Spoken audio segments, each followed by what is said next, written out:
जोग माध्यम विभिन्न रोगर आरोग्य वैदिक जुगरू जोग शिक्षार गुरुत्वपूर्ण भूमिका रही। मुनि ऋषि माने योगाभ्यास करी निरोग रहुवा पुराण वर्णित रही। योगाभ्यास द्वारा अनेक दुस्साध्य रोगरू मुक्ति मिलता है। तेणु केन्द्र और राज्य सरकार पक्षर जोग शिक्षा को गुरुत्व देवा सहित प्रत्येक स्वास्थ्य केन्द्र में जोग शिक्षा शिविर आरंभ कर अवसर में समस्त स्वास्थ्य केन्द्र में जोग शिक्षक नियुक्ति करिसेंती।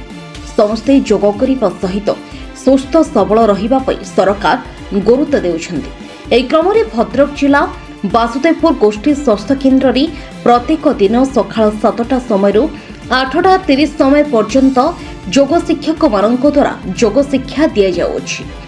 ए जोग शिक्षा शिविर को युवक मानक सहित 70 ରୁ 80 बयसर वृद्ध वृद्धा माने जोग शिक्षा लाभ करुवा देखा मिली। दर्शक बंधु आपण माने देखि पारुथबे केउ भली भाबरे जोग शिक्षा करने सहित जोग अभ्यास करुछंती। आम प्रतिनिधि वासुदेवपुर गोष्ठी स्वास्थ्य केन्द्र स्थित निःशुल्क जोग शिक्षा शिविर में पहुंचवा सहित जोग शिक्षा माध्यम विभिन्न रोगरू आरोग्य लाभ करितबा वृद्ध वृद्धा को भेटिथिले। आसंत सुनिनेबा जोग शिक्षार उपकृत होइतबा वृद्ध वृद्धा कौन कहते। जोग शिक्षक शशांक शेखर सामल वासुदेवपुर अंचल समस्त अधिवासी माने आसी गोष्ठी स्वास्थ्य केन्द्र में निःशुल्क जोग शिक्षा लाभ करंतु एवं जीवन समस्त कष्ट जंत्रणा मुक्ति लाभ करंतु बोली आमंत्रण करिसेंती। समस्ते जोग करंतु एवं सुस्थ रहंतु। परिचय मो ना सुभाष चंद्र आचार्य मु जने retired government high school headmaster बयस 63 घर बाली पड़ू।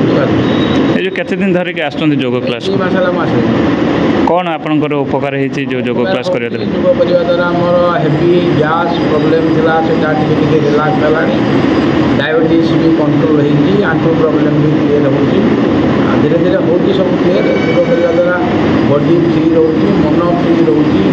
स्वास्थ्य शरीर प्रॉब्लम सब उभर होछि। मेडिसिन की मात्रा कमुछि। पेटटा टिके जो पड़ुला से भी कमुछि। अनेक उपकार होछि। अन्य मानक कौन कहे जो मैंने समस्ते जोग करवा उचित बयस अधिक हो बा कम हो समस्ते जोग करवा उचित। आम केन्द्र को समस्ते आसतु समस्ते सुस्थ और निर्भर ये जोग कि जोग कर तो सब प्रकार आसन आमर हो प्राणायाम हो सब प्रकार हो।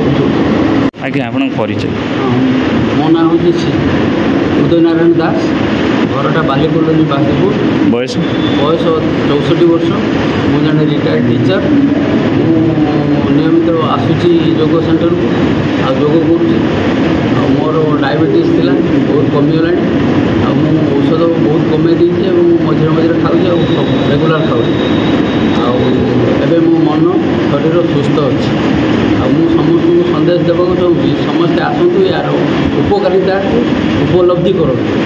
आटा आम यूएन स्थान पाई भारत में आमर जोगटा बहुत पुराना सारा विश्व को आमर संदेश जाऊ जे जोगर उपकारिता कौन एवं यही जोगटा बहुत पुराना समय चली आसी पूर्व काल जो मुनि ऋषि मैंने जोग करी 100 वर्ष बंची पारे आम यहीटा फॉलो करिया बा अनुकरण करी आम उपकार पाइपर।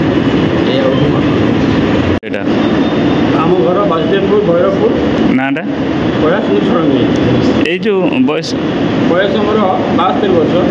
ये जो ये आम जोग क्लास चलते आप प्रत्येक दिन आसुँच प्रत्येक दिन आसपारे तो हफ्तार 2 दिन केते वर्ष धरिक आसले एटा प्राय 2-3 मास आसे आगु शिशु मंदिर जाऊँ।